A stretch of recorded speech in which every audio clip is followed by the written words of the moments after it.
आता मग माझा बळीराजा सुद्धा पूर्वीच्या काळामध्ये भल्या पाठी उठायचो. अहो चित्रापाची आवरावर करायचा, चारा पाणी करायचा आणि भल्या मोठ्या वाड्यातल्या त्या जोत्यावर येऊन बसतो ना बसतो तोच एक दुसरा लोककलावंत दारामध्ये हजर व्हायचा. कोण असायचा होतो? अहो बैलावर स्वार झालेला असायचा बघा, डोक्याला टोपी असायची, अंगामध्ये कोट असायचा, खांद्यावरती एक विशिष्ट रंगाची शाल असायची. बरं त्या शालीमध्ये काय असायचो? 18 पिढ्यांचा इतिहास लिहिलेली एक वंशावळीची चोपडी असायची बघा. आणि हा मूळचा कर्नाटकाचा बरं का, त्यामुळे त्याच्या बोलण्यामध्ये थोडा कन्नड हिरा असतो बघा. पण या लोककलावंतांचं मंडळी इतकं महत्व आहे आजकाल की एखाद्याचा भाऊ जर घरामधून परांगंदा झाला किंवा एखाद्या भावाभावाची शेतामध्ये जर भांडणं निर्माण झाली तर या लोककलावंताला कोर्टात बोलावलं जातं. याची साक्ष ऐकतात न्यायाधीश आणि न्यायनिवाडा करतात. असा 18 पिढ्यांचा इतिहास जतन करणारा आणि मंडळी प्रत्येकाला आपल्यातलाच वाटणारा हा हेळवी लोककलावंत त्या काळातला हेळवी बरं का. पण अलीकडच्या काळातला पिढ्या आणि पिढ्यांच्या इतिहासाची नोंद ठेवणारा एक आधुनिक रजिस्टर. 3 वर्षांनी तुमच्या घराला येणार बघा, तुमच्या घराण्याची वंशावळ सांगण्या हेळवी आलं बघा. दादा हायसा का घरात? हेळवी आलं दारात. कारभारने आधी शेतावर जाऊन येतो. हे राम राम दादा. राम राम राम राम. आज येरवळ यावायचं म्हणायचं. येरवळ तुम्ही उठत नाही, दिवाळी आली तरी उठना. तुम्हाला काय सांगायचं? बरं बसा की. बरं चाललंय ना मग तुमचं? आता ती तुमच्या किरपीनं बरंच म्हणायचं. आमची कशाची कृपा, आम्ही अशी भटकी लोक दारोदार गावोगाव फिरणारी. बरोबर बरोबर. दिवाळी आली की आम्ही बरोबर टायमाला येतो. मुहूर्त साधता येतो. बर बर बर. बरं चाललंय तुमचं. बरंच तुमच्या 18 पिढ्याचा इतिहास आमच्याकडे आहे. हा तुमचा वाढ वडील त्यांनी काय पराक्रम केला समजा या चोपडीला लिहूनय बघा हेळव्याच्या. हायवे पूर्वी हे ताम्रपटावर आम्ही लिहायचं. आम्ही आता मोडी लिपीत आमच्या पंजोबापासून आहे. बर. पुढच्या वर्षी माझं पोरग येईल ते लॅपटॉप का ठॅपटॅप फिट केलंय मला. लॅपटॉप हो. ते तसलं काय आम्हाला कळत नाही हो. बर बर. एक विचारू का? काय विचारा की हो. दर टाइमला तरी येताना तुम्ही बैलावर येत होता. कशाला नाव काढलं होत्या बैलाचं? आमच्या आजच्या पिढ्या बैलावर आल्यात हो दादा. पण मी आज चालत तुमच्या दाराला आलोय. गेल्या वर्षी आमच्या भागात एवढा दुष्काळ पडला. हो माणसाला खायला मिळेना, चित्रावाला काय घालू? कापायला दिला हो बैल माझा, कापायला दिला. बेकार झालं. आता मोरल्या टाइमाला येताना इलेक्ट्रिक स्कूटर घेऊन या. तुमच्या जीवाला काय हाड? सांगू ना बा वंशावळा. सांगा की.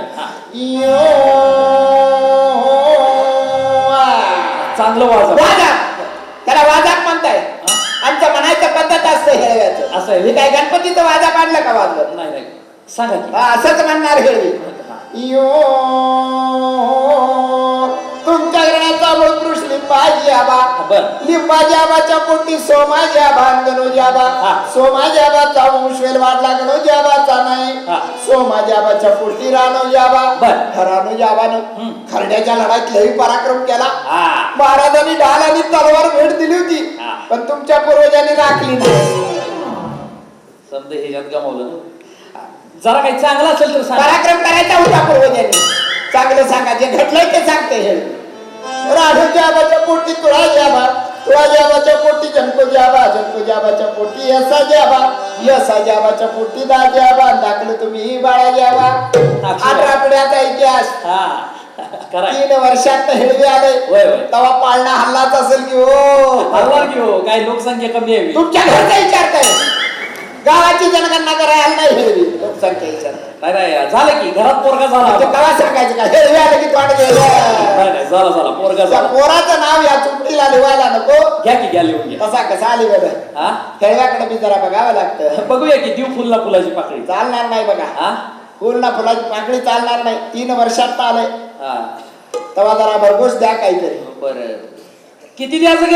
हो काय आत विचारूनच सगळं करताय सवय. आता जरा विचारायला लागते. बरं घ्या की. येऊन घेताय ना? घेणार आहे. 5,000 रुपये तो पैसा द्या म्हणजे झालं बघा. मागत नाही तुमच्या. 5,000 रुपये?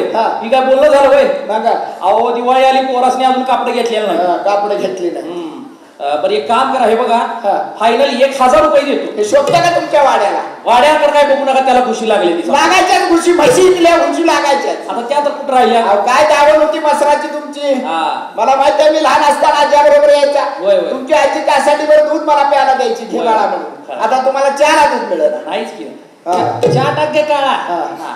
राहू दे तुमचा चहा पोचला आम्हाला. बरं घ्या घ्या लिहून घ्या. हा घेतला. कसा कसा आले बरं का? व्यवहाराचा अजून ठरलं नाही आपलं. आता लई चिकिरी करायला लागला. हे बघा फायनल एक 2000 रुपये देतो घ्या लिहून. म्हणजे तुमचं 2000 फायनल. फायनल मग या हेळव्याचं बेचे फायनल आहे. पुन्हा म्हणाय नाही हेळवी बोलतोय. तुमच्यावर काय रागवायचं. तुमचा चुलत भाऊ माधवा आहे की? त्याने ठेवलेल्या बाईपासून एक पोरगा आहे. तिची कुठंच नोंद नाही पण या हेळव्याच्या चुपडीला नोंद आहे. हा. उद्या त्याला उठवून बसवतो कोर्टात हिस्सा मागायला होतो. येतो मी थांबा थांबा 5001 रुपये देतो. आता आली गाडी रुळावर. बरं ह्यो मामला बाहेर हा, ठेवा. तुमचा घरगुती मामला पंचायत कशाला निवडली. बरं लक्षात ठेवा. हा संध्याकाळी येतं बघा. या. तुमचं नाव लिहितं या चोपडीला. हा. बाळाचं तुमच्या नाव घालतं झालं. 18व्या पिढीचं. बरं बरं बरं. येऊ ना बा. हा शाकाहारी. अहो शाकाहारीच असतं आम्ही लिंगायत असतं. बरं बरं बरं या सांच्याला नाव बी घाला आणि समजा हा. व्यवस्थित करू. येतो बघा. बरं बरं चला. बरं हा. पण ती भावकीचं तेवढं लक्षात ठेवा. अहो तुमच्या भावकीला तुमचं सगळं आधीच कळलंय. लक्षात काय ठेवायचं. येळवी 3 वर्षांनी तुमच्या घरला येणार बघा. म्हणजे 18 पिढ्यांचा इतिहास ऐकला आणि घरच्या कारभाराला बरं वाटलं. मागच्या पिढीतल्या लोकांनी काहीतरी कर्तृत्व केले आणि तो संदेश घेऊन माझा बळीराजा पुढचा दिनक्रम सुरू करणार.